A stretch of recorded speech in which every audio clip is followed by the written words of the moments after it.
Bam. There it is. Cool. And then we need to start it on Twitch, maybe. Start. All right. Start. Shrink that down. I really don't need it.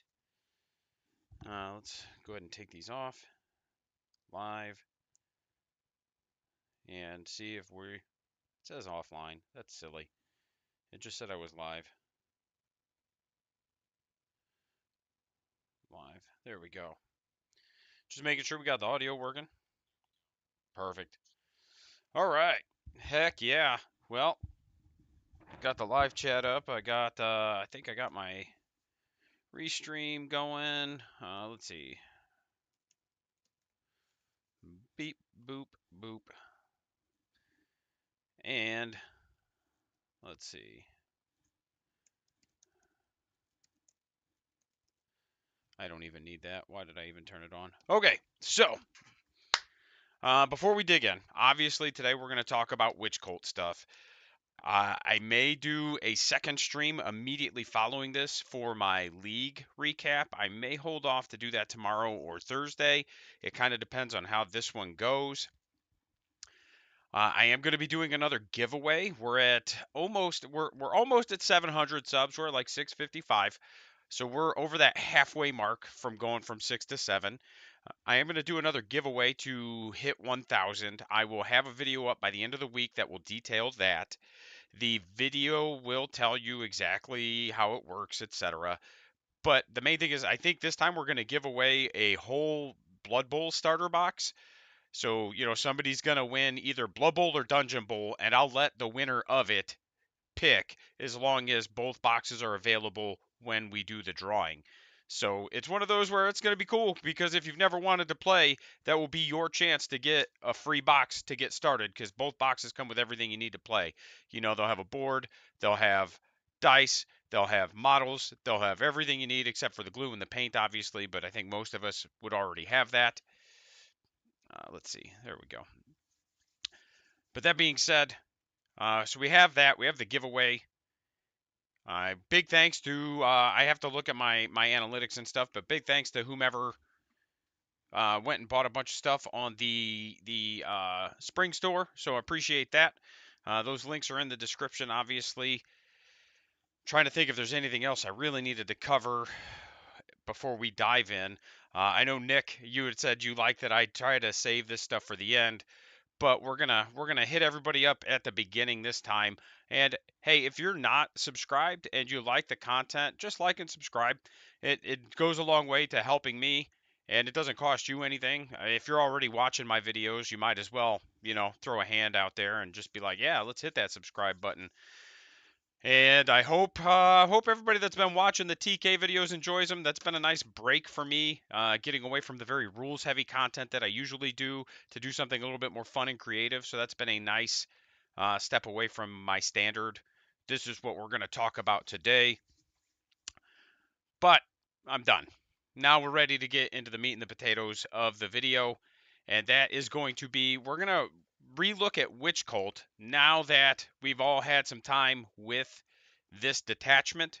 Now that we've all had some games with this detachment, I don't know how many of you out there have been playing with your Witch Cult stuff. I do. My first list had 20 witches in it because I was like, bro, I want to see what these can do with a +1 to wound. And I want to just go through all of the Witch Cult tagged stuff and then kind of give everybody my feedback on it. We'll go over a tournament I did. I played in. I didn't do great, but I didn't do poorly. And it was a team event. And I did get a couple really bad matchups and one really good one. I went 1-2. One game, the one loss was like a 10-point loss, though. The other loss was a massive loss into Death Guard. And I've just struggled into Death Guard. So I don't know if that's a me thing, if everybody out there feels the same way with the Drukhari matchup specifically. And part of it's probably because I'm playing a much more melee-focused army. So I can't just shoot them off the table as efficiently or effectively as maybe some of you guys who are playing more Cabalites and stuff can. So let's talk again about the army rule change, and then we're going to dive back into the new detachment rule, and then we'll talk about the strats, and then we'll pull up some witch cult stuff, and we'll kind of talk about how these things can all interact together, and what I found to work, and what I think is going to be a good way to kind of get them to work, if that makes sense. So obviously we all know how the pain tokens work, because real space raid isn't really a detachment bonus. It's just like, here's your army bonus plus a little more. But the nice change, and to me this has been the best change. Like, the new detachment is fun, and I do like it, and I have been doing pretty well with it. I will say there's still some matchups that I just really struggle with, but part of that is probably because I'm still playing a very melee focused style of game, and this is just not a melee edition, and that's just the way it is. That being said, empowered in the shooting or fight phase, each time a model in that unit makes an attack, you can reroll the hit roll, and if it's a melee attack, you can improve the AP characteristic of that attack by 1. To me, that's been the biggest boon that we've gotten. Getting Incubi to -3 AP has been incredible. Getting Witches to base -2 AP has been nice. Obviously, when used in conjunction with the +1 to wound, that has made Witches fairly solid. However, when you also make them Strength 4 and base AP2 going to AP3 with Lilith, that's where they really shine. So obviously Lilith has been like an auto take in some competitive lists, but I always thought she was anyway, just because she clears up infantry so well. There's there's nothing you can do about her. As long as you can get her into combat. And a good example is even that Death Guard game that I played where I did lose. Even though she was like hitting on fours, because it's like, your weapon skill 3 and you're -1 to hit, ha ha ha ha ha. And I was like, cool, you're still picking up all 3 of your Death Shroud. Don't know what to tell you. And he did. You know, her by herself just ran through all 3 Death Shroud with all that debuffing going on, and he was just like, oh, God. So, it was an interesting game. Like I said, we'll kind of talk about it. I think I did already, but we'll talk about it towards the end of this. And then again, the detachment rule, real space raid, we can skip. I do want to kind of circle back on this at some point because I want to revisit its viability, just because some of the strats in there open the door for some things, especially with the bonus AP. Let's see. Crucible, Malediction, Blood Dancer. Oh, and it has some solid enhancements. Like, the Blood Dancer is a pretty good enhancement. And when you couple that with the fact that you can get her an additional AP, like, you can get a Succubus at like neg 5 or something stupid, it's bonkers. Not that you would necessarily need it, but it's funny. Art of Pain. Okay, so stratagems. All right, so Sky Splinter Assault. Each time a Drukhari unit from your army disembarks from a transport until the end of the turn, that unit's ranged weapons have ignore cover, and the unit gains lance. Alright, which we all knew. But let's look at, first of all, let's look at the enhancements and see if there's any that really stand out that would work well on a witch cult character. Most of them, not so much. While the bearer's unit is wholly within 6 inches of a Drukhari transport, models in this unit gain the benefit of cover and stealth. I would not put that on a Succubus, because obviously it's the only witch cult character you can put it on. But I wouldn't put that on a Succubus. Witches having stealth isn't really going to keep them on the table, and having cover isn't going to really keep them on the table. And if they're getting shot at, uh, man, like, you're just picking them up, with a base 6-up save. Getting a 5-up save with cover isn't going to do that much for you. Arguably, maybe if you're worried about Overwatch, at least then, they're hitting on 6s and you get some cover and maybe you get to save 1 or 2 that wouldn't have died. It's just one of those, like, I just don't see that being, that's more to me for like Cabalites, with their base 4-up save, they get cover, they get stealth. To me, that's more of a Cabalite enhancement. Spiteful Raider. Unit destroys an enemy unit in the fight phase. Maybe you would need a big, meaty brick of witches in order for that to be viable to me. We are still streaming, right? Yep. We got some new internet, and I'm just trying to monitor how streams go. But no, you'd want that on a 10-man. That's just so much better on either something that's gonna kill in the shooting phase, like the big Court of the Archon with Kabalites and all that jazz, or uh, you know, Archon with the Incubi, because those things do massacre. Especially in this detachment, getting +1 to wound and reroll wounds. So my round 2 matchup was against Imperial Knights. And I have not played against Imperial Knights since the edition started because we just don't have a ton of Knight players locally. So I already just like had this like, ah, Jesus, I'm going to get annihilated kind of like thought in my head. And the guy played it very, very well. And I think it came down to a couple of, I don't want to call them mistakes, but I guess that's kind of what they were. He had to make some very hard decisions, and I understood why he made the choices he made, but ultimately those choices could have been what cost him the game. Like you could call it a mistake, but with as difficult as the choices were, I don't think he made a wrong decision. I don't think he was in a position to win that game because of he was real cagey, and I understand why. But again, I don't want to dive into that. I'll get derailed. We'll talk about it for an hour, and then we won't do what I wanted to do. Sadistic Fulcrum. Each time you expend a pain token to empower the bearer's unit in the shooting phase, you can select one friendly Drukhari transport within 3 inches of the bearer's unit. The transport is also empowered. Obviously, you don't want to put that on a Succubus. There's literally no reason to. You're not shooting. I guess maybe if you want to throw some blast pistols at something. To me, a real cheeky way to use that is to put it on the cheapest character possible, one that's real mobile. Can we all say what is it, guys? Tell me. The beast. Was it the Beastmaster?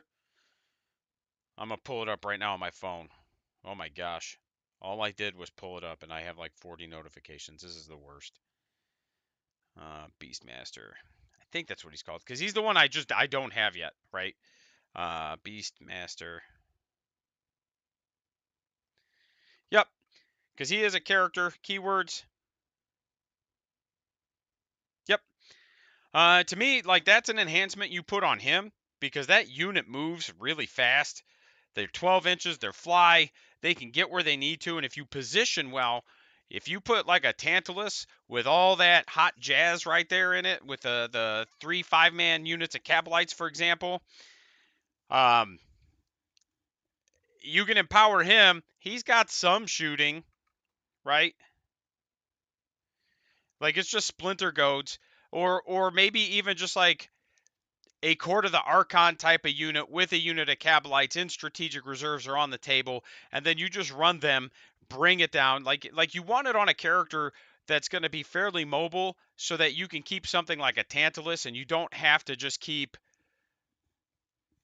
dropping a unit out, shooting type of thing. You want it to be one of those where like you can have that character get out, shoot, empower the Tantalus, it shoots. Like it's kind of a neat way to combo it. And maybe you put like a I don't know, like an Archon with some Kabalites in a Venom, and then you just kind of like, haha, move the Venom up, dump him out. He gets to shoot, and then they get back in type of thing. But then the Tantalus also gets to shoot and be empowered.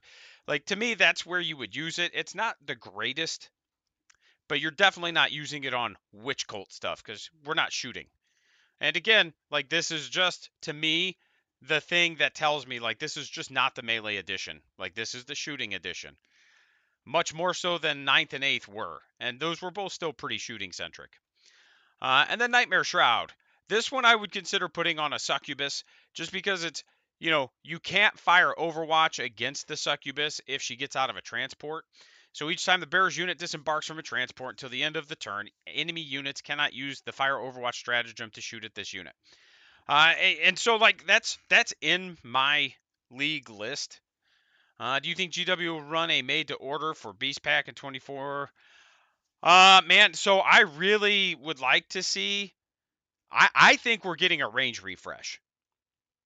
And I think the Mandrakes are just the start of it. And again, and I always have to say this, guys, I do not have insider information. This is just my opinion. I always have to make sure I say this because my boss will get on my ass if I don't. Um, I do think Drukhari is getting a range refresh, like over this edition. I think we see some new grotesques. I think we see some Court of the Archon action. And I don't know if we see the Beastmaster yet, but I do think we see grotesques, and I do think we see a Court of the Archon kind of kit. Oh, God, I would love that, man. Honestly, I would love it if they just did a combat patrol for each, right? Or even if they did what was the boarding action boxes, that type of thing, where they're like, here's like a pseudo army box, and in ninth when they had the big witch cult box that released, that was awesome. And then they had the Sisters Witch combo box that was really good. So yeah, like I would put Nightmare Shroud on the Succubus. So what we're gonna do is we're gonna pull up BlueStacks here. We're gonna go to Drukhari. Yep. All right. That's actually how I got into Drukhari, was that Sisters box, because my brother had Battle Sisters, and I was like, and he ended up just buying the box. We didn't have a Drukhari player necessarily to split it with. And then one day I was just like, you know what? I'm gonna check this army out. This looks like a lot of fun, and it like just fit my play style very, very well. All right, index, data sheets. All right. So we're going to talk about, like I said, how these witch cult units kind of stack up in the new detachment. Do they get better? Do they get worse? Do they really change at all?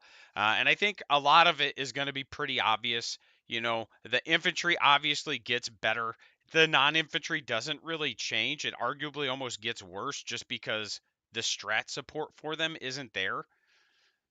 And we'll talk about that in a minute. So let's start with, I don't want to start with that. Actually, we'll start with the Succubus herself. And then while I'm pulling that up, boop. Let's scroll down.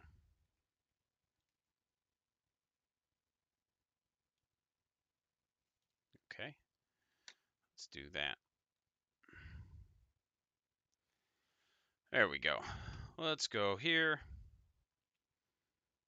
Let's go slide you over just a bit. Let's see if we can get everything on here. Bam, bam. We might not be able to get it all on, but we can get a lot more. All right. So the Succubus, she's still strength 3. That is what it is. Anti-infantry 3 up means she's going to shred infantry. She is neg 2, goes to neg 3 when she's empowered. Like I said, it gets real interesting in the real space raid because you can get her to like neg 5, neg 6. Like it's bonkers. Not that you would necessarily need it, but you can, and it's funny. I don't think Devastator or Centurions have. I don't think they have an invuln. So if they don't have an invuln, you could actually send her into Centurions in a space raid, and you could just be like, you don't get a save, pick them up. So now she does give witches the sustained hits while she's leading them, which is not bad. And then if you empower her unit, they get fight first. And, so let's talk about what strats we have here. Oh, well, that's silly.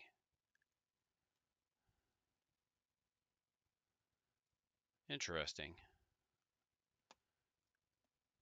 That is not moving into... Oh, I know why. I gotta fix something real quick, guys. I'm a goose. I didn't start my chat. I was like, why isn't that working? Why would you be this way? All right. We need to edit settings. There we go. Now it should. Save.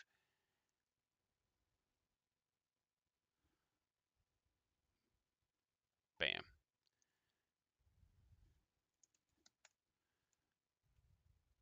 Yep, there it goes. All right. So Vicious Blades, that doesn't matter for what we're talking about. Pounce on the prey in the movement phase just after Uh, your movement phase just after a Drukhari infantry unit from your army disembarks. Pounce on the Prey is actually very good for the witches because it allows you to really give them some extra movement. It makes up for the lack of advance and charge that was in the Space Raid. I use that one quite a bit, both for my witches and my current league list, and for my incubi. Like that, that is one. I go into most games and I go, okay, these are the 3 strats that I know I'm using, and then if I get the extra CP and I get the ability to use more, I absolutely will. But like Pounce on the Prey is one that I just go into every game going, I'm using this. It does, like I said, help you get your witches into better position because, you know, if you've got them in a venom, they get to move 14 and then disembark wholly within 3. So you effectively get 17 inches of movement. And then if you have the Succubus, like I do, where she can't be overwatched, then you don't have to worry as much about being like, oh, I'm in the terrain, you can't see me. Because you can't overwatch her anyway. Um, so there's that. And then Wraith-like Retreat. That's for the one Drukhari unit from your infantry or from your army that has fought this phase, and that is important to note. Like, you do have to have been able to fight in order to do this. You get to make a normal or fallback move, and then you must end that move wholly within 3 and 5 vertically of a transport, and then embark in the transport. If it's witches, you just get to do whatever you want. And that's important. I did use that strat to kind of like fall back and then go tag an objective with witches, and it's very helpful for that type of stuff. The problem I'm running into with my current league list is that 5 witches is just not enough. They just don't, they can't stand up to anything still, and I don't expect them to. Like, it is just a 4-up invuln, but the fact that like there's still times where I'm just struggling to kill whatever it is I charged. You know, that's what feels weird. But again, it's only 5 witches plus a succubus. Like, I can't expect that much out of it. Skyborn Annihilation. Yeah. Till the end of the phase, ranged weapons equipped by models in your unit have the sustained hits ability. And again, this is if you disembark. Swooping Mockery. That's the moving transport. Night Shield. So again, there's not a ton of strat support for witches. And that's the other thing to keep in mind.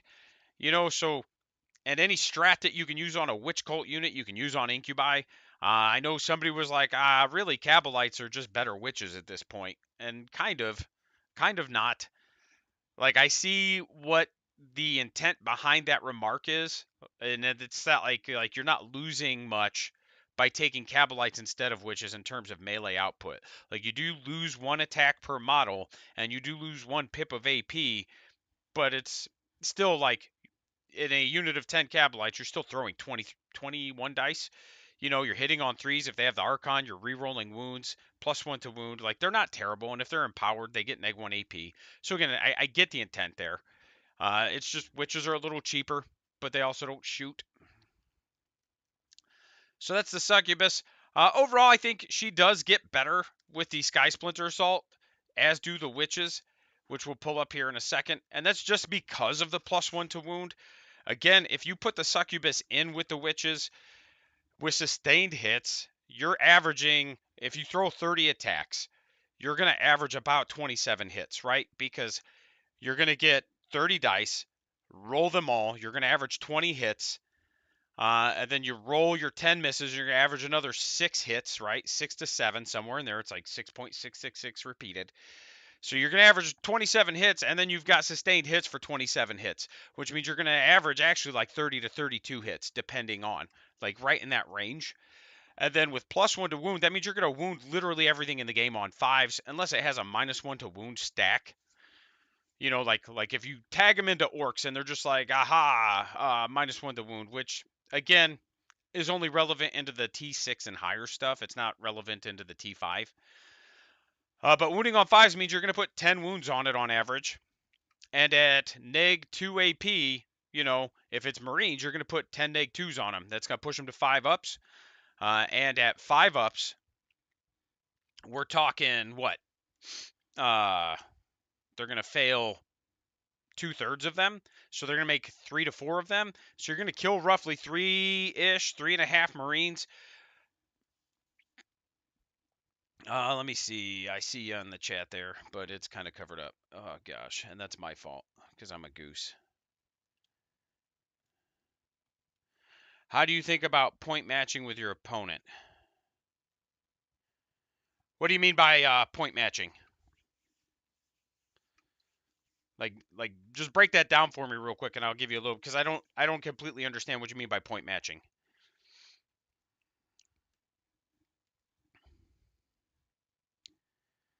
And while you're breaking that down, okay, like witches, 90 points plus a raider.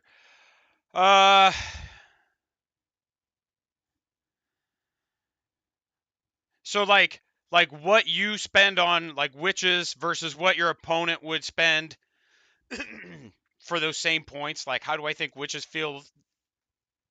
How do I feel they stand up against like similarly pointed units?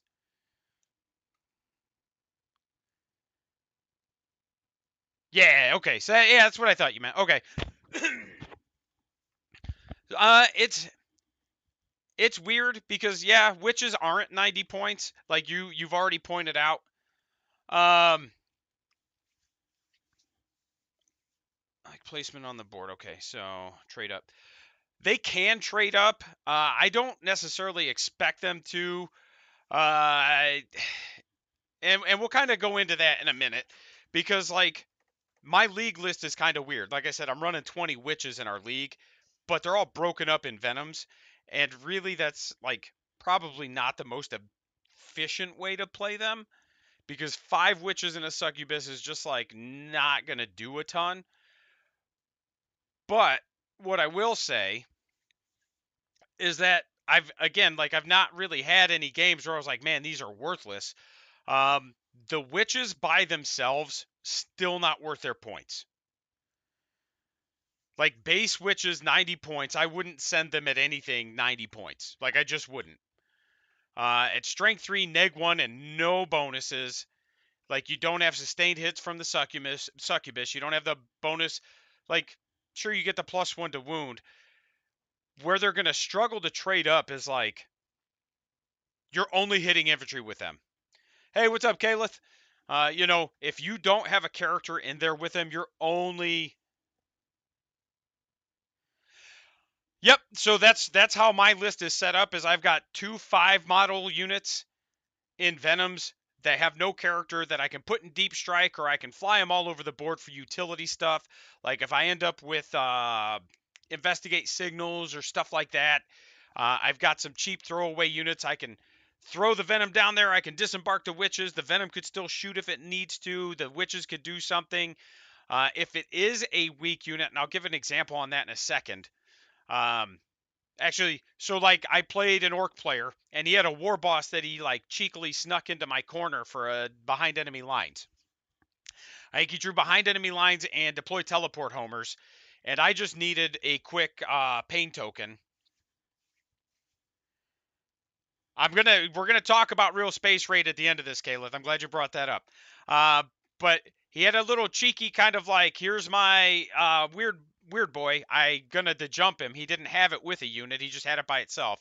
It dejumped into my deployment zone, and I just wanted the pain token. And this is where like witches can perform by themselves, is if somebody does something like that, where it's just like here's a lone character. With the +1 to wound, I was wounding it on 4s. I did empower it, and I know I said I wanted the pain token, but I had a few other things set up. So I was getting rid of a utility unit. I was going to basically get my pain token for free, and then I could kind of spend them elsewhere as well. So it's one of those like it fit within the context of the turn. I did play against a person who had an assassin, and they just got a little too far up the board, and I was able to jump just 5 witches, disembark, spend my 1 CP, charge into the assassin, kill the assassin. And that's where they're not terrible, is if somebody's got just like a lone character. Obviously, you don't want to send it into like an autarch with fights first, because he's just going to delete your witches, and that's not helpful. But, outside of that, like if you just see a lone character kind of hanging out, like a Venom with 5 witches is great for that. Other than that, I've been using them for utility, and then I've been sending my characters in tandems. and that's worked really well. But as far as punching up goes, it really just depends on the target. They punch up into infantry very well. Like, especially with the characters, and that's just because of that anti-infantry, the extra AP that you now get, the sustained hits that you have. Like, they punch up into infantry very well. But into non-infantry, you just have to kind of look at it as chip damage. I do like them better in the space raid. The ability to move your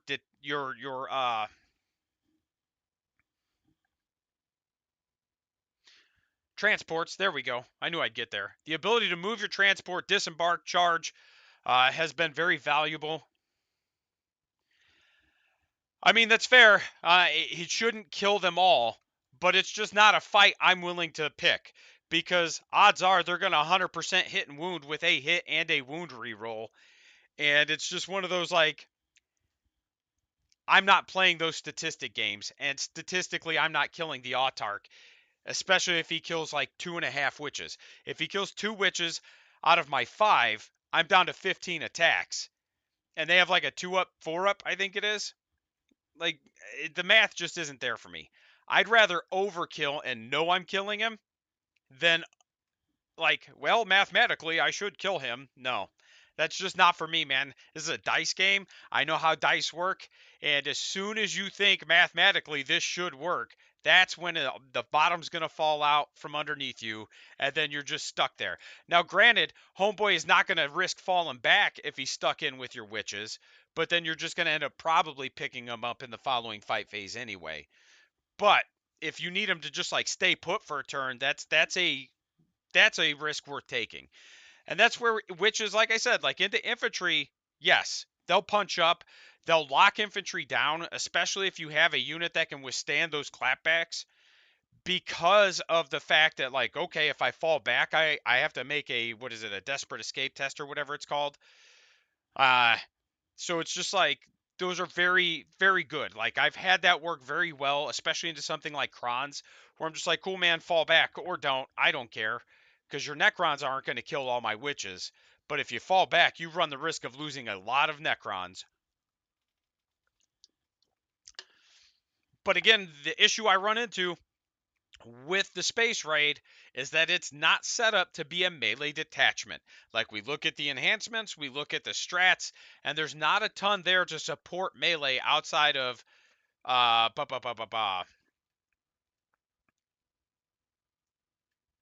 pounce on the prey. You know, but again, I've had fun with it. I will say that. I have had way more fun with this new detachment than I have ever had in Real Space Raid. But I think a lot of that is because Real Space Raid didn't really have an identity and it didn't really do anything. Like, it just kind of was. But I will say I'm curious to revisit the Real Space Raid with the extra pip of AP. And like I said, Kayla, we're going to kind of touch on that. So that's witches. I think witches by themselves. I forget where I put them in the last tier list I did. It was pretty low. I think they weren't F. I think I had them in like D tier. Obviously with the character I bumped them up. I think they go from like low mid D tier to maybe high D tier C tier by themselves, and I still think they sit like with a regular Succubus, I still think they're sitting probably right around high B. And then with Lilith, I'd almost put them in A. Just because going to strength 4 with +1 to wound and the extra AP that Lilith gives, then they really start punching up, to answer your question, Leonard. Like, now I'm wounding T4 Marines on 3s and I'm -3 AP. So now I'm pushing you to a 6-up save. Uh, I do think you run them in 10-man units. I think the 5-man's, while it's cheeky and it's fun, and it does work into certain things, and it does give me some nice utility units, they do struggle to play the removal game. It's not just the pip of AP, the points reductions, you feel the difference. Yeah, on some of that stuff for sure. Like, witches didn't go down, though, I don't think. Again, I think they're still at 90, right? Although the transports both went down, and that helps. Helions went down, and that's another unit I wanted to talk about. because that's a unit I absolutely love. But man, for the life of me, I still can't justify putting them on the table. Like there's something about them that just isn't like working for me. But yeah, Lilith definitely worth. Like I said, with the witches going to strength 4, the witches when they're in power go to -3 AP. Like those things, very very good. Again, I charged Lilith. I used her once per game, get 12 attacks, and I charged her and 5 witches into a big knight. And I don't know what the differences are, so don't ask. But it was like a big shooting knight. It just had guns. That's it. Don't care. And it was mostly because I wanted to get it to the point where he either had to like spend that CP to auto pass his battle shock, or at least force a battle shock test to potentially force him to like lose points. Like I think we were turn 4 or 5 at this point, and the game was pretty well decided, and it was mostly just to lock that dude. Yes, agreed. Agreed. Mostly just to lock that big knight on the objective where it was at and don't give it free reign, because I just needed them as a shooting knight. He didn't really have major melee, and I had bracketed it so it was like hitting on 4s in melee, so I got to live through it. But yeah, no, like I said, it's one of those where I charged it. I think Lilith just did like 5 or 6 damage by herself, because like dice are dice. Because it was here's my 12 attacks hitting on 2s, re-rolling sustained hits 2, and out of my 12 attacks, I think I got 20 hits, and then out of those 20 hits, I think I got 5 wounds. So it wasn't like crazy great math, but because she's base, I think -2.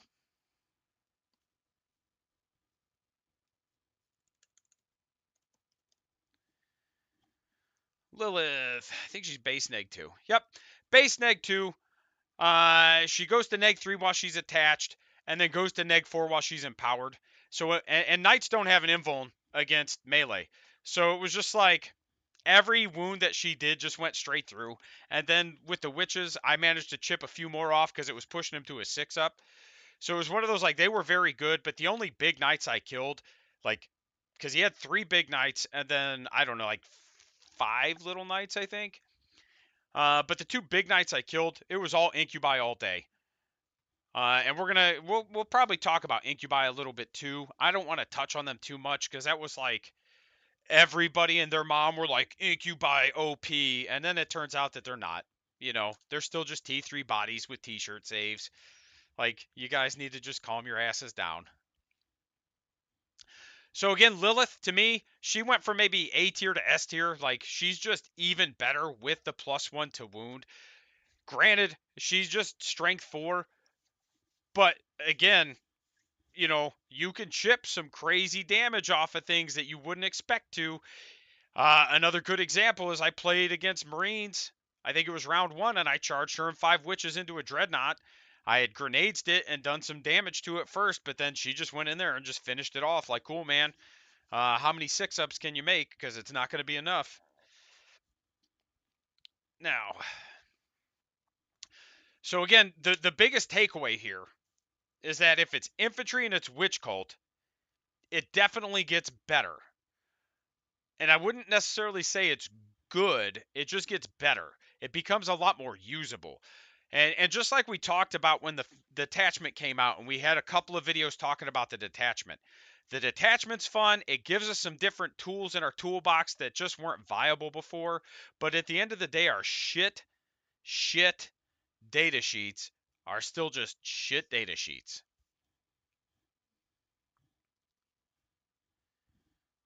All right, let's see. Let me spread that. There we go. Boop, boop. Let's see. Come back here, you. Oh, why are we here? Boop. There we go. Helions. Actually, let's go ahead and talk about Helions right now because they're not infantry. Right. And I love these things, man. This was one of the big, like, all the witch cult models were the things that really pulled me into this. T4, 5-up save, 2 wounds, Missed the beginning. Having food now. Will watch later. Always enjoy your Drukhari stuff. Hey, Nick. Good seeing you, buddy. Yeah, we're going to do this one. And I don't know if I'll do it in the same video or if I'll just start a whole new stream. But we're also going to talk about my League 2 recap. And it just kind of depends on how this one goes. My League round 2, not my League 2. I don't know. You get what I'm saying. As always, good to see you, buddy. So again, we've got ranged weapons. Splinter pistol, cool. Splinter pods, I mean, they're okay.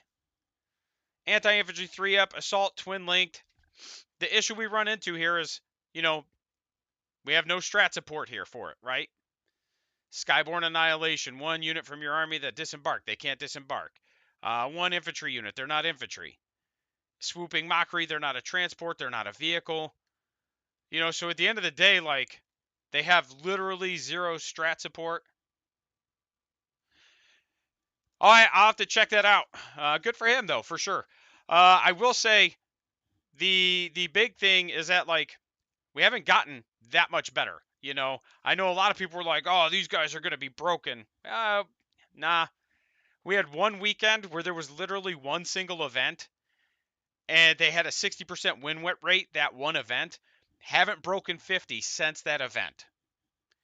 Like right now, we're hovering right around 49, which is fine. I'm not complaining. Like this is still an improvement, but it's very misleading. It's like it's fun, it's good, but I don't know where everybody thought it was going to be broken. Oh well. So again, like that's the issue I have with Hellions is like in this detachment, there's 0 reason to take them because there's 0 interaction. I can't do anything with them. They can't get a 4-up invuln because they're not vehicles. They can't disembark because they can't go in transports. They don't have the advance and charge that they would have in the space raid. So it's just one of those like, there's just it's just kind of poopy, right? Like it's just kind of poopy. And they are 6-up invuln, 5-up save. Honestly, I think they should have just went to a 4-up base save instead of staying at 5-up. That would probably help them out a little bit. They are T4 with 2 wounds. Their melee is weird. At 3 attacks, strength 4, neg 1, 2 damage. Now, the empowering to neg 2 is interesting. I do like that. I think it's pretty solid. The Heliarch weapon, I'm not convinced on. Like, it is 5 attacks, and it is anti-infantry 3, and it is sustained hits. So again, with your rerolls, you're averaging like 6 or 7 hits. And that it does go to neg 2. So it's one of those like, I could put, for example, like with anti-infantry 3-up, I could put like 4 neg 2s on a Marine, which means I kill 1.5 Marines. Or I could just put, on average, like 2 neg 2s on a Marine that still just kills like 1.5 Marines. Like the only reason this one would be better is if you're going to hit like another Drukhari player, or you're going to hit like, somebody like guard where they've just got a bunch of T3 bodies. But at the same time, like, bro, this is strength 4. I'm still wounding it on 3s. I wouldn't want this into like custodes because it's only neg 2 for 1 damage. I'd rather, like, you see what I'm saying? Like, it's just a weird weapon. Their ability is actually really good. The problem is that, like, generally speaking, they don't survive long enough for it to really fucking matter. They can fall back, shoot, and charge. And again, if they live, that's awesome. And that to me is the biggest issue with Hellions, is they do have the grenade keyword, which is nice. But the like all in all, they're just kind of a weird unit. Now, I think you've got 2 options when it comes to running Hellions. You just accept that they're a very fast utility unit, right? Because they have assault weapons. Yeah, I thought so. So, like, you just accept that they're a very fast utility unit, and you run 5-man squads, and you can advance them and do things like investigate signals, deploy teleport homers, things of that nature. and you just say, I'm going to take like 2 5-mans for some really fast, get across the board. If I've got, behind enemy lines, I can maybe slingshot them into your deployment zone with a big charge, or move the 14, and then if they've got, like, if it's turn 2, you can maybe charge into it if you have a target for it. It's one of those, like, you either do that or you take the brick of 10 and you just hope that you can actually kill whatever it is you charge. Because again, that's been my biggest issue. Like, this is a unit that could really benefit from Lance, or just like 1 or 2. Like, they need to be strength 5, really, is what it really needs to be. Is they just need to have their combat drugs back. If I could make them strength 5, or give them like advance and charge all the time, like, they're the one of those data sheets that's like right on the cusp of being good, but we just, there's one little weird thing missing, and it's real hard to put your finger on. But with the Sky Splinter Assault, I just don't think they're worth. Now in Space Raid, I think having the advance and charge does open them up to, now we've got some good viability for them. That's Helions. Reavers. We talked about Lilith. Reavers. I love Reavers and I love Helions. And I'm big sad that they don't have any kind of synergies. And I understand why. But I'm just sad that there's nothing you can really do with them in this new detachment. These handsome fellows also have a 4-up save. They are 2 wounds, T4, 6-up invuln. Now, they do give you some shooting, which is nice. So again, like, they're less of a liability than Hellions are in terms of what you get for your points. I don't understand why you take a blaster, honestly, when you could just take a heat lance. If somebody has an answer for me on that, please chime in. I would love to hear that answer. I keep looking at blasters and I keep looking at heat lances, and I just think, why on earth would I ever take a blaster when I could just take a heat lance? Like, sure, the blaster is always D6 plus 1, but the heat lance is strength 14. They're both assault. They're both 18-inch range. Like, why the hell would I ever take this blaster? They are the same points, and this is, again, just like, free war gear was not the best play. The melee's weird. The agonizer's good. I would take it every time. Anti-infantry 3-up, and you get 4 attacks because it's all 1 damage. Again, the problem is that they just don't do enough swings. And to me, that's the biggest issue Witch Cult has always faced in this edition, is like, you're not rolling enough dice. Like, Harlequin's troops are rolling more dice in melee than you are. Assault Space Marines, Assault Intercessors are rolling more dice in melee than you are. Everybody's dedicated melee units just roll more dice than you do. And they don't have AP. Now, getting AP while they're empowered now is good, but again, just with Sky Splinter Assault, there's no reason to take them. You're better off spending your points on just like another transport and more bodies, because now you have things that basically do the same thing and still interact with your army. The eviscerating flyby doesn't really matter for what we're talking about today, and we've talked about it a lot. Is that all? I think that's all the Witch Cult stuff. So all in all, like I said, and this is the thing with Sky Splinter Assault, man. If it's got the infantry tag and it can go on a transport, it just got better. Now, that doesn't necessarily make it good. It just means it got better.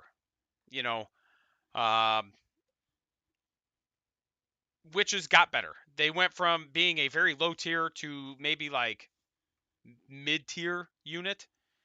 I think that's being generous. I think the only thing that keeps them close to mid-tier is the fact that they're still 90 points, and you can give them grenades.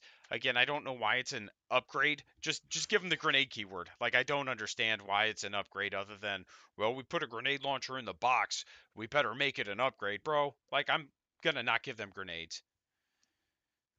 Great speed eviscerating and 2 heat lances. Right. And I don't disagree with that.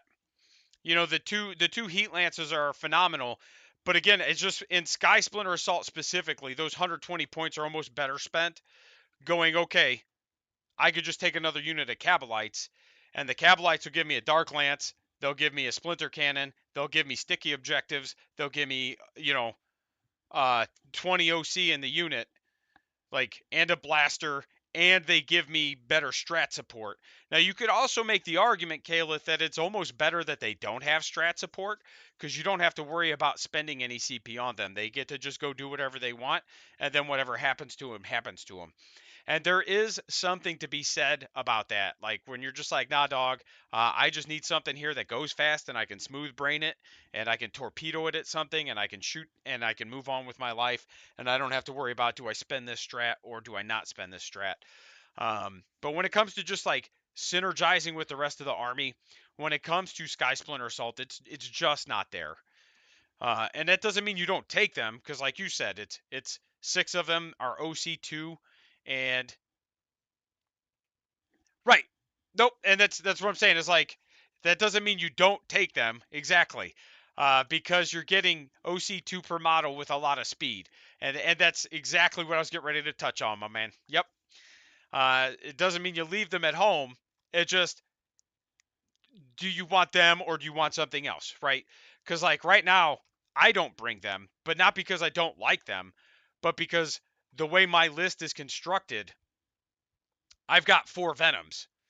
I can move and then dump out, and I can still get 10 to 12 OC on an objective. I don't have the heat lances, but I can still get that like move, dump out, you know, and then even charge if I wanted to type of interaction. That being said, I also run Talos, and Talos have no synergy in this detachment. So it's one of those like, just because they don't synergize doesn't mean they're not worth bringing. It just means the detachment doesn't make them better. And that's more what I'm getting at. Yeah, and it's one of those like, I want to take another look at Space Raid, and man, if I get time, I will. Today we may save that for another day, because I want to look at Space Raid again just as a player. I had a Space Raid list, but the only game I got to play with it was into triple Plague Burst crawlers, and that was just brutal, man. Every turn I was picking up at least one transport, and it was just like, man, this is rough. And then, once infantry hit the table, they were just getting friggin' annihilated. You know, and again, I personally have just struggled into Death Guard with Drukhari. I don't know if that's a me thing, or if it's a like normal, like a lot of Drukhari players have that struggle. It could be, like I said, because I'm playing a melee centric style of game that I'm having these struggles. When I played them at the tournament, I ended up shooting most of them off the table, and I didn't even have like crazy guns. It was just like every time I got to shoot, it was just like, all right, shoot them, and then like that was the only way I was ever hitting on threes. Like my Splinter cannons were they were very invaluable from the Venoms. Uh, so do we want to look at Space Raid again right now, or do we want to do a league recap? I've got a little bit of time here. Okay. Good. I'm glad to know it's not just me. Because like I said, it's I've played against them a few times, and every time it's just like, man, I don't even know what I'm supposed to do. And generally speaking, I murder them. Yeah, the no line of sight and the flamers fight first was the big detriment to me that game. Um, it was, I murdered him on secondaries, but I just couldn't hold objectives. Like I wasn't sure how to play the primary game. And don't get me wrong, like the game was closer than the score would indicate, because he beat me by like 30 points. I think it was 25-ish. It was all primaries. And it was literally just like I was scoring secondaries, I was killing things, but I just could not take objectives, because it was like, because of how my list was built, and he was just like, well, I'm going to plant these 2 fight first units on these objectives, and they both have flamers. And it was just like, sure, man, I guess you can have those objectives for a while. And what I ended up doing was just like pelting them with splinter cannons. But by the time I got them whittled down enough that I could charge them, it was just too little too late, and I couldn't take them like and score enough points. Like, it was just too little, too late. I needed everything to happen about one turn earlier, and it didn't. So,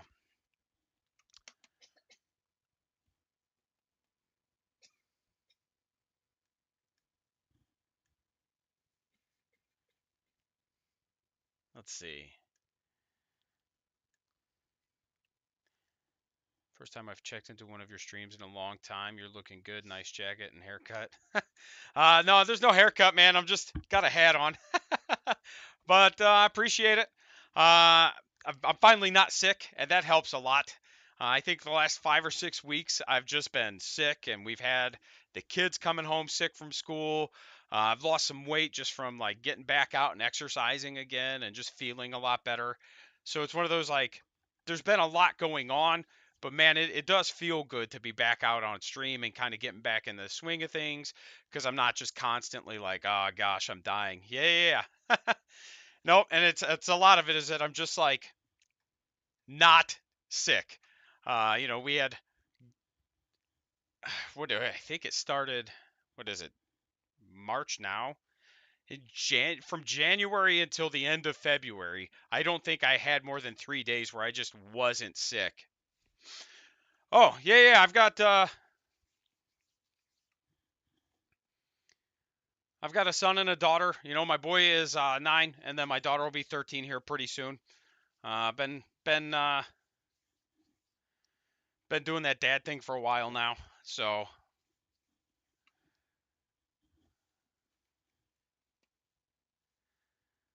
let's see. So like I said, we can either do a recap on my league game with the last little bit of the stream here, or we can touch on Real Space Raid. Everybody in the chat, let me know what you want to do. Makes no difference to me. It's whatever you all want to see. If you want to see how my game against the Imperial Knights went, we can break that down. If you want to see how my thoughts on the space radar with the improved AP, we can do that. Whatever we don't do today, we'll just do probably Thursday, because we're going to be going back to like streaming twice a week again, whether it's games or it's just pulling up my scorecard. Whether it's games or it's like this. I vote Real Space Raid. Okay. Unless I get any objections, that's what we'll start diving into. What I do like about the Space Raid is that the stratagem support, while it's not amazing, does have some good options. And actually, I think somebody did. That might have been Scary, but I don't think it was. Somebody actually did pretty well with a Real Space Raid list this last weekend. Because I was looking at the Meta Monday, and I don't usually go through that stuff, but I've got a buddy who's just like constantly, hey man, did you see this? Did you see that? I'm like, bro, I literally don't pay attention. I just read my rules and I play a lot of games. That's it. Let's look at the enhancements again, because it's been a while since we've dug into Real Space Raid. Crucible of Malediction can only go on a homunculus, and to me, this right here is what holds Real Space Raid back. Is everything is restricted to keywords, and you can no longer give keywords to your transports like you could in previous editions.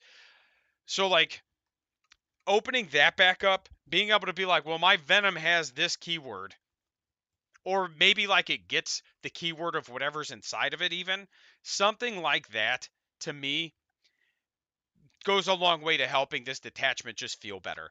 Like if I could put Rax in a Venom, and now the Venom gets the homunculus keyword, and now I can -1 to wound the Venom, hell yeah, man. Because again, that's not game breaking, but it's pretty good.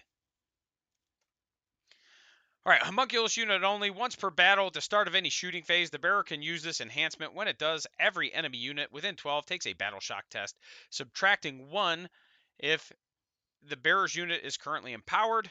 Each time a psyker fails this test, it suffers D3 mortal wounds. And again, like to me, the Crucible of Malediction, it's not like crazy good, but it is like kind of like a little trick you could have in your pocket. It could get pretty cheeky, and it's a neat way to be able to like shut off overwatches if they fail some of these. It's a neat way to maybe get some extra pain tokens if they fail some of these, stuff like that. So I don't think it's terrible. It just depends on how you're building your list. Because keep in mind, it's within 12, so he's gonna have to be where he needs to be. Labyrinthine Cunning. Each time you select a bearer's unit as a target of a stratagem, roll a d6, adding 3 up. If you use the Alliance of Agony on a 4 up, you gain 1 CP. It's not terrible, especially now that they are in. He can go into. Actually, I would argue it's actually really good now that he can go into Incubi. Because the issue is that, like, if you use Labyrinthine Cunning for Alliance of Agony in the shooting phase, you're probably like the Succubus being empowered, or if it's Lilith, it doesn't matter. But like those getting empowered in the shooting phase, like who cares? Because Alliance of Agony, you have to have all 3 on the table. They all have to be able to be empowered in order for you to use it. So it's one of those like it's better in the fight phase because again the racks like their shooting isn't good. It's funny, but it's not good, and that's not why you're bringing racks. You're bringing racks because they can tar pit like weaker units, and you're bringing racks because uh, they give you pain tokens when they die. So it's one of those like being able to put the dude in the Archon in Incubi. Now if you've got like Lilith or a Succubus and you've got the Homunculus, if you can get all 3 in, you basically get 2 free pain tokens, and that stratagem you're automatically getting the CP back if you haven't already gained an extra CP. So like Labyrinthine Cunning, like I said, it's kind of weird and it has some use. Real Space Raid is swimming in pain. I wouldn't take any relics, to be honest. It just depends on what you're bringing, man. Like, to me, because of how I play Caliph, Blood Dancer every game. Because I bring the Succubus almost every game. And I'll bring Lilith too. I'll bring 20 Witches. I don't care. I just love Blood Dancer. And the fact that I can make her, what is it? Like 8 attacks, I think it is, at AP 1, 2, 3, 4, 5. Like, it's just funny. I'm here for the memes. The Art of Pain. Actually, so to me, the Art of Pain is worth taking. And that's one I take every game. And I usually put it on a Homunculus who's just like camping a backfield objective. And that's just so I can always have an extra pain token, always have an extra pain token. All right. Strats, again, going back into the strats, because we haven't looked at the space rate in a long time. Prey on the Weak, 1 Cabal unit from your army, and 1 enemy unit that is below half strength. You get to reroll the wound roll. It's weird. It's not bad. Keep in mind that your Ravagers are Cabal units. It's like the only friggin' vehicle that has any of the keywords, if I remember right. So the Cabal, like being able to reroll hits and wounds for your Ravager could be pretty good. If you've got, like I know a lot of guys like their Court of the Archon and stuff like that. But if you've got the Court of the Archon and the Archon in a unit, they're just re-rolling wounds when they're empowered anyway, so that doesn't matter as much. So to me, like, the Ravagers are the best use of that strat. I could be wrong. And there's probably times where you want that on a Cabalite unit anyway, and that's fine. It's just, to me, most of the time, you want to maximize the efficiency of your 3 Dark Lances if you've got a Ravager, or if you're running the Disintegrator Cannons, which are actually pretty good. That could be a good cheeky way for the Disintegrator Cannons to do some extra work. Acrobatic Display. Witch Cult units get to advance and charge, or fall back and charge. It's really handy, especially for Reavers, right? And Helions. Because Helions move 14. I think the Reavers are 16. So that's a lot of ground you can cover. The Helions, it's so weird. Because, like, Reavers have a better save, but you can get more wounds in the Helions unit. Because the Helions are, cheaper or they come in 5-man units. Not that they're cheaper. I think they might actually be a little bit cheaper. But it's like for 170 points, you can have 20 wounds, but they just have a 5-up save and a 6-up invuln. Yep, yep. 100% agree, man. If you've got disintegrator cannons on the Ravager, that's the way to go. And that's how I was starting to run my Ravager. And I usually only run one, but that's how I was starting to run my Ravager. Right before this detachment came out, I started bringing it with disintegrator cannons. And I was like, oh man, this is actually pretty good. I like this because it gives me an answer for like bikes and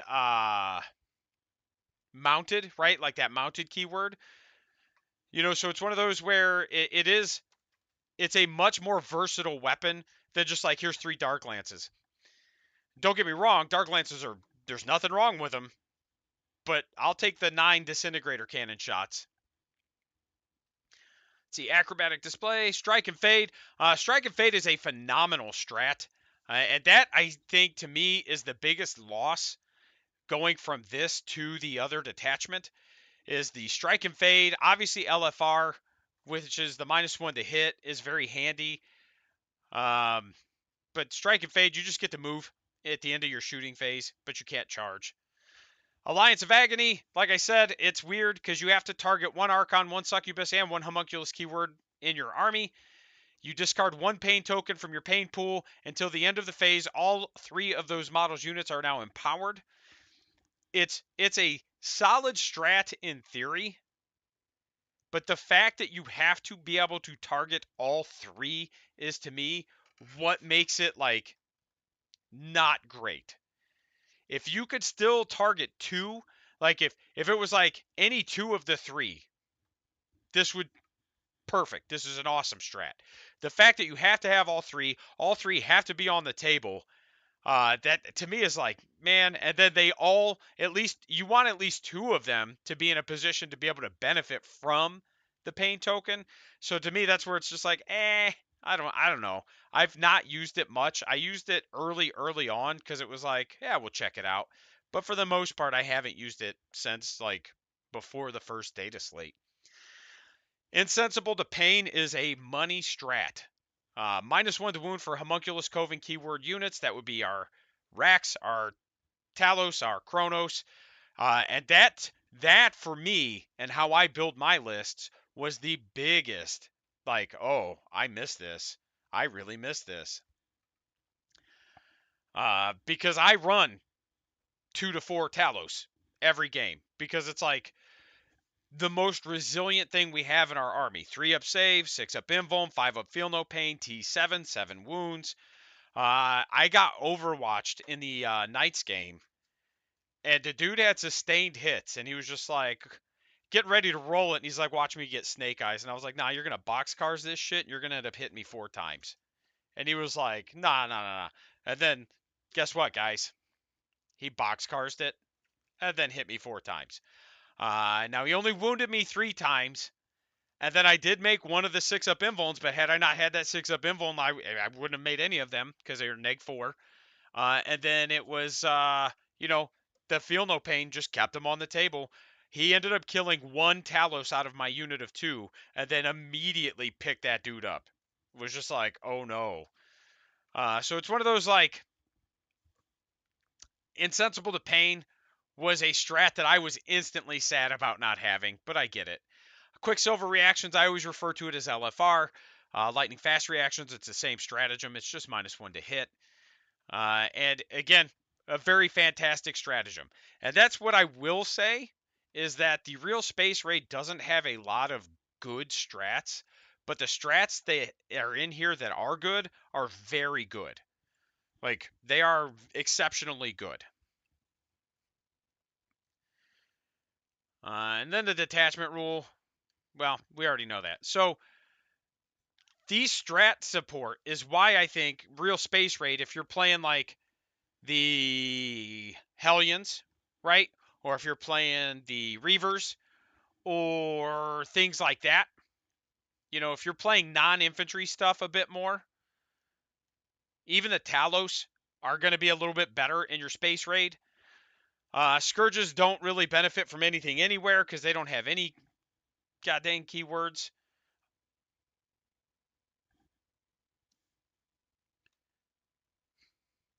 I don't know that I've ever noticed this. I don't think I realized that Scourges had the grenades keyword. To be fair, I typically don't get them close enough to things for it to matter, but it is good to know that they have the grenades keyword. That's cheeky, and I love it.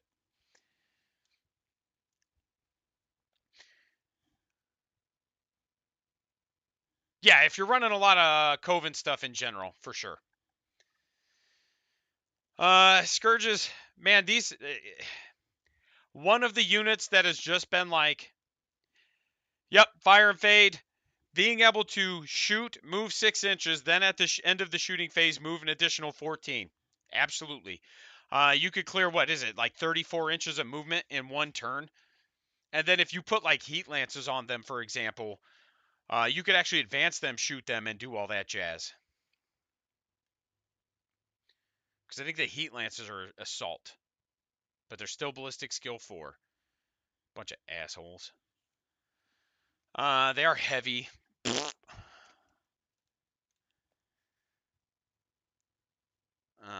Splinter cannons. And typically with my Scourges, I either run Haywire or I run Dark Lance. I usually run a unit of each. This league I just ran double Dark Lance, and that's mostly because I wanted something that if I didn't put it in deep strike, I could just sit it in the back of the table, shoot, jump back into terrain, shoot, jump back in terrain. And the 2 games in the league so far that I've used them, they've done exactly what I needed them to do.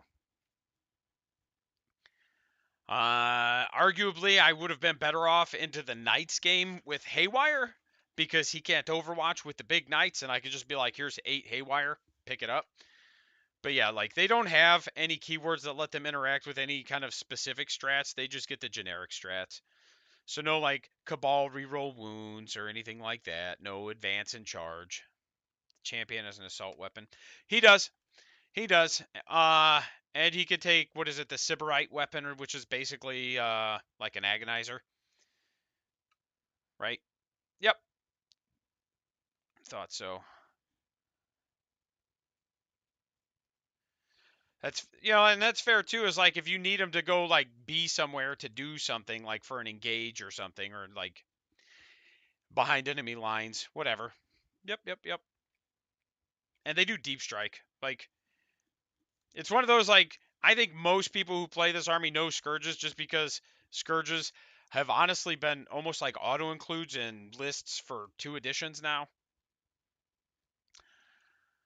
Racks are interesting, and I think they're and like to your credit, Caleb, you just said like Coven units are just going to be better in the space raid, and for the most part, you're right because they're not really going to benefit from anti-infantry so much, uh, and or not anti-infantry from Lance because they're just anti-infantry 4 up. But being able to empower them to get a pip of AP, I'm gonna have to get some racks on the table.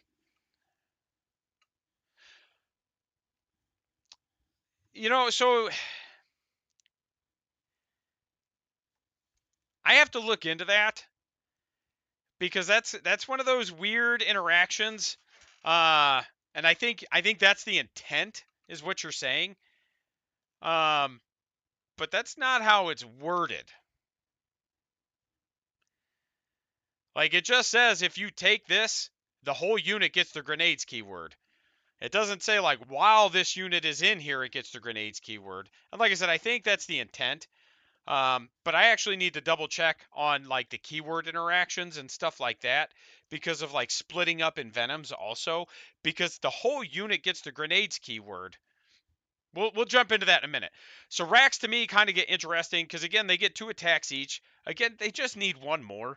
To me that's where all of our melee really suffers is it just needs like one more attack.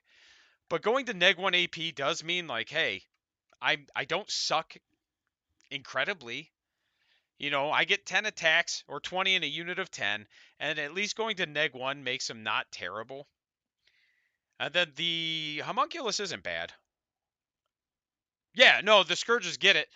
Right. I was referring to like Kabalites getting the upgrade because of the grenade launcher, but like the way that's worded is really weird, and I do need to dig into the keywords in that because the way it's worded is just like give him the grenade launcher, the whole unit gets the grenade's keyword.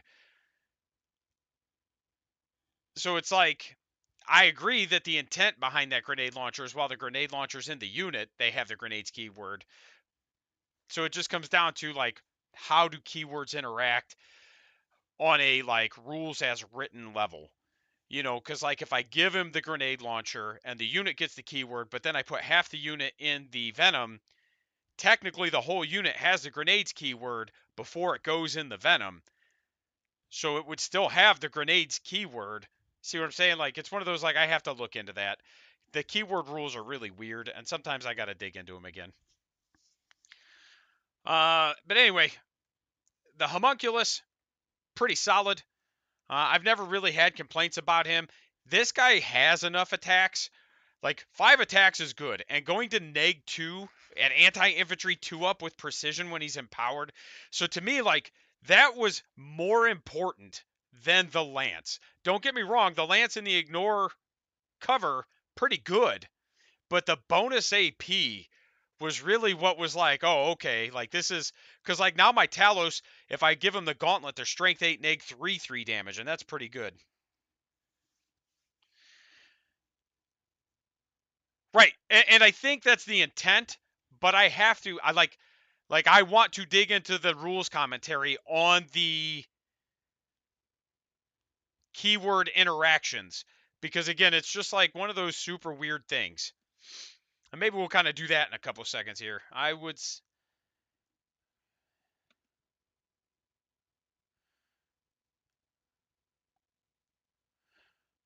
right. And to me like and that's how it should have probably been worded if that was the intent, but the way it's worded is just let's just pull it up, right? Cabalite. Because it's not work. Oh, the bearer's unit has the grenades keyword.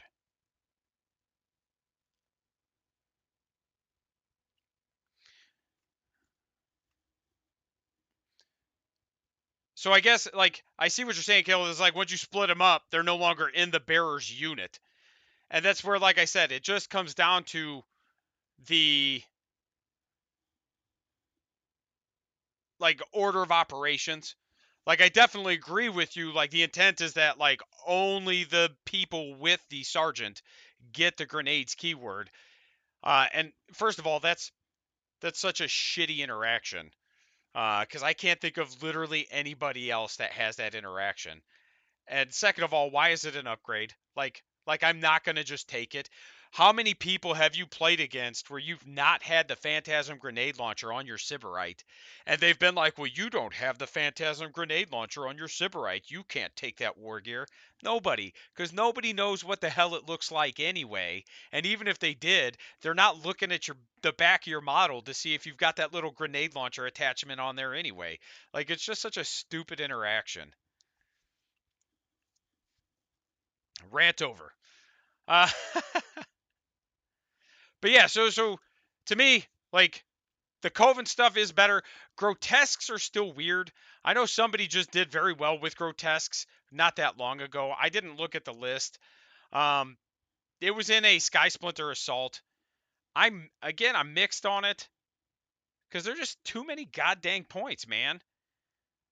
Like 30 points a model is just too many points for this unit. Like it's still a lot more palatable than what it was. And I guess like I could put 3 of them in a raider, but to me that's like a waste of a raider. Like I could get 12 attacks for 90 points, although they do have 3 liquefiers. So maybe that's worth. But they just I don't know, man. Like something and I need to try them again. I haven't played with them since I haven't put them on the table since they got a points drop.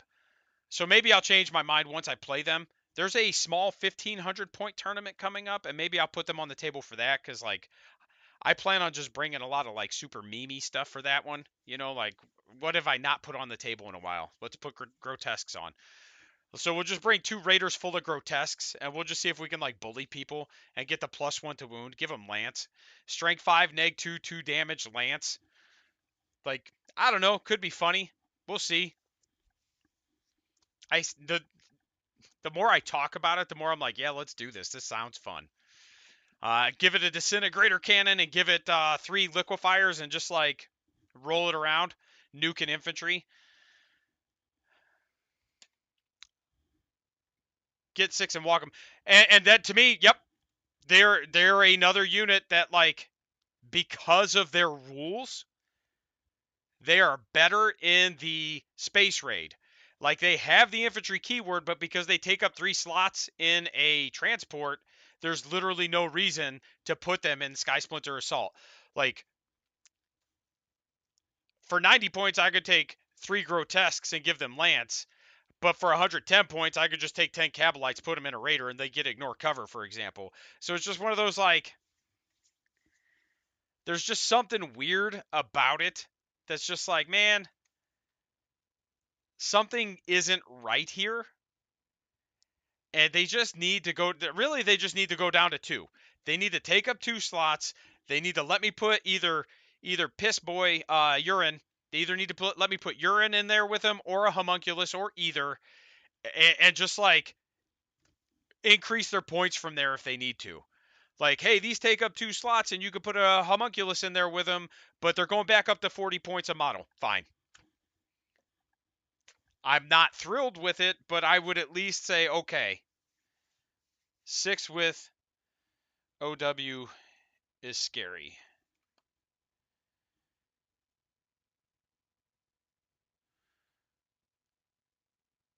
OW, what are we referencing? I'm missing something here. 6.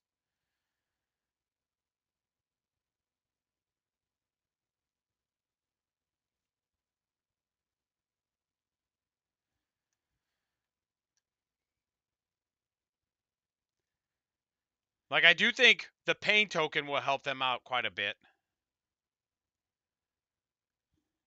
Oh, Overwatch. Yeah, good call. I don't Overwatch a ton, so it doesn't register into my head. But you're right. Like 6 of them on the table would definitely be a very good deterrent uh from like an infantry unit overwatching them. You are correct. The melee is really solid though. Like I am going to have to put them back on the table. Maybe I'm missing out. Maybe I'm crazy. And again, it'd be probably in a space raid. I do think the lance could be pretty funny, but we're just not staying on the table very long is the problem, you know? Give me 1 second. Do.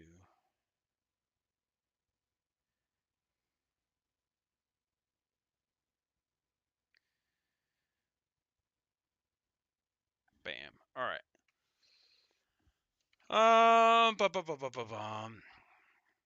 So we'll have to revisit grotesques. I'll do that this weekend, I think. I'll make a list. I'll probably make 2. I'll probably make 1 with grotesques for the Splinter Assault, and I'll probably make 1 for Space Raid with Splinter Assault. And I'll just take both of them with me. I meant 6. Yeah, no, I gotcha. Yep, we gotcha, Kalith. For sure. The 66 auto hit flamer is very good. Like I said, it's one of those like you're gonna average what is it like 7, 14, 21 hits. I think that's what that comes out to about. And so yeah, no, it's definitely good. Especially again, like I said, like going into infantry.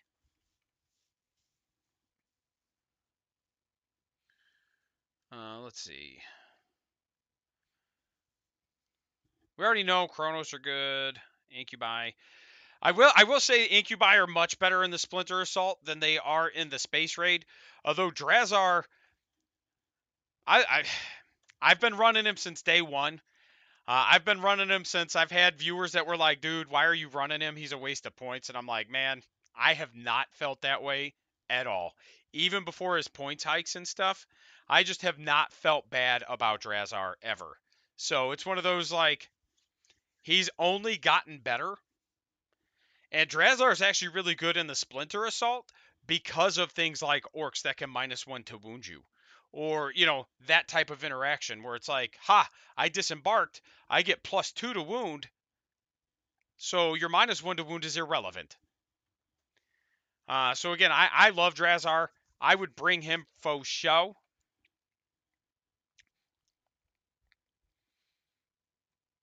Let's see. Talos. I don't like this dude. I just don't see him being worth.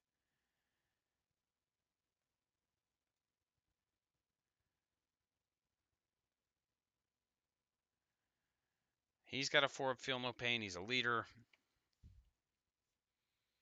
He can heal, which I always forget about, but like, I don't know.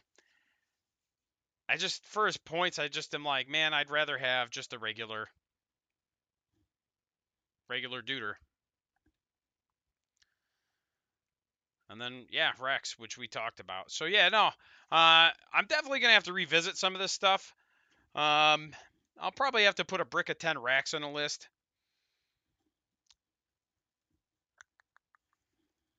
It's interesting. I don't think they're necessarily worth, like, they're not bad in the space or the Splinter Assault.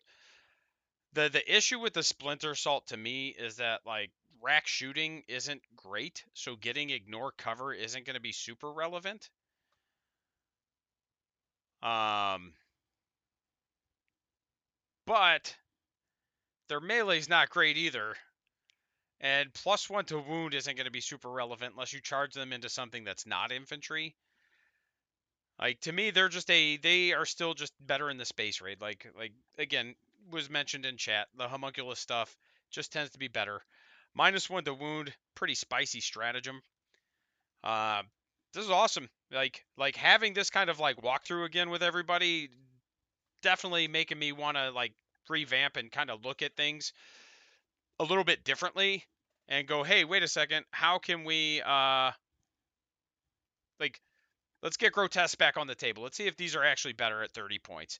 Because initially I was like, nah, but looking at it's like, you know what, maybe it's not terrible in either the Sky Splinter Assault or Space Raid, because they don't necessarily have to start in the transport either. And that's the other thing is, like, you can start them on the table and then hop them in a transport if you need to, and then move them around, stuff like that. So, let's see. I think that'll cover it for today. Appreciate everybody kind of walking through this with me again. It's been a while since we did some really good, like, talking through some Drukhari content. Thursday, either tomorrow or Thursday, we're gonna do my league recap, and then there was another Drukhari video I wanted to kind of touch on. And again, I always try to do them as streams, as everybody knows, because I like the back and forth that we have. Having this conversation with Lilith while we've been doing this is like, oh, you're right, man. Like, I should revisit grotesques. I do like that interaction because then it becomes a more collaborative process, which I prefer. I definitely like the more collaborative process of doing a stream with everybody than me just talking and nobody listening, or not listening, but you know what I mean. Like, it's very one-sided.